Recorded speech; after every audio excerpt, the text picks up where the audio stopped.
जंघिया बैठवल पापा अपनी रे पुतरिया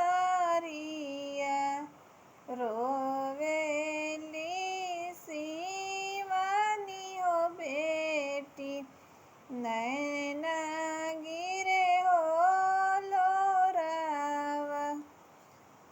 जंघिया बैठवल पापा अपनी रे पुतरिया रोवेली शिवानी हो बेटी नैना गिरे हो लोरावा।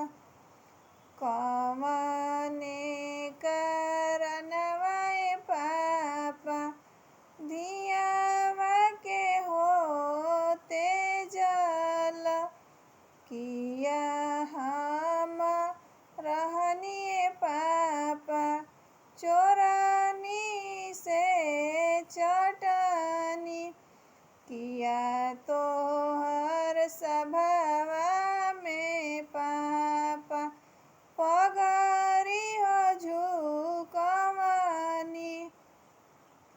नाही तू रहलू बेटी चोरनी से चटनी नाही तू सभवा में बेटी पगरी हो झुकवलू